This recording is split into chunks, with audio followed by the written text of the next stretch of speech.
முதல் வரும் 3ஆம் தேதி வரை வட தமிழக உள் மாவட்டங்களின் ஓரிரு இடங்களில் வெப்ப அலை வீசக்கூடும் என வானிலை ஆய்வு மையம் தகவல் தெரிவித்திருக்கிறது.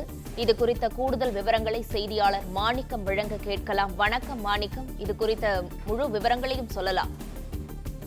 வணக்கம். தமிழகத்துல கடந்த 24 மணி நேரத்துல அதிகபட்சமா ஈரோடு மாவட்டத்துல 42.6 டிகிரி செல்சியஸ்ல என்ற அளவுல வெப்பம் பதிவாகி இருக்கிறது. அதுக்கு அடுத்தபடியா திருப்பத்தூர்ல 42 டிகிரி செல்சியஸ் என்ற அளவுல வெப்பம் பதிவாகி இருக்கிறது. இதுவரையும் தமிழ்நாட்டினுடைய உள் மாவட்ட பகுதிகளில் அதிக அளவிலான வெப்பம் பதிவாகி வந்த சூழல்ல தற்போது தமிழ்நாட்டினுடைய வட மாவட்டங்களிலும் வெப்பத்தினுடைய தாக்கம் அதிகரிப்பதை நம்மால் பார்க்க முடியுது. குறிப்பாக வட உள் மாவட்டத்தில் இருக்கக்கூடிய மேற்கு பகுதியில் இருக்கக்கூடிய மாவட்டங்களான வேலூர், திருப்பத்தூர் பகுதிகளில் இருக்கக்கூடிய மாவட்டங்களிலும் தற்பொழுது வெப்பத்தினுடைய அதிகபட்ச வெப்பநிலை பதிவாவதை நம்மால் பார்க்க முடிகிறது. அதுக்கு அடுத்தபடியாக நேற்றைய தினம் சேலத்தில் 41.6 degree Celsius, Vellore 41.5 degree Celsius, கரூரில் 41 டிகிரி செல்சியஸ், தருமபுரியில் 40 டிகிரி செல்சியஸ் என பல்வேறு இடங்கள்ல 40 டிகிரிக்கான வெப்பநிலையானது பதிவாகி இருக்கிறது.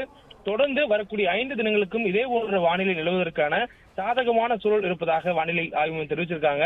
குறிப்பாக தமிழ்நாட்டினுடைய உள் மாவட்டங்கள்ல வெப்பநிலை வரக்கூடிய 5 தினங்களுக்குமே 40 டிகிரி செல்சியஸ் ஒட்டி பதிவாவதற்கான வாய்ப்பு இருப்பதாக வானிலை ஆய்வு மையத்தில் அறிவிப்பில் தெரிவிக்கப்பட்டிருக்கிறது.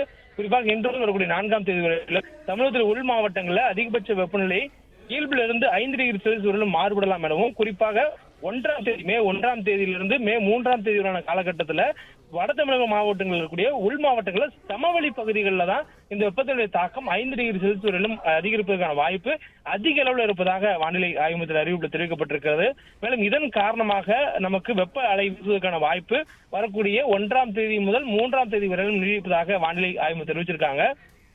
மேலும் காற்றில் ஈரப்பதம் பொறுத்தவரையிலும் கடலோர மாவட்டங்கள்ல காற்றில் ஈரப்பதம் 80% வரையிலும் இருப்பதற்கான வாய்ப்பு இருப்பதனால அசௌகரியமான சூழல், வெப்பநிலையும் காற்றில் ஈரப்பதமும் அதிகமாக இருக்கக்கூடிய நேரங்களில் உணரப்படலாம் என்ற ஒரு எச்சரிக்கையும் வானிலை ஆய்வு மையத்தால் தற்போது கொடுக்கப்பட்டிருக்கிறது.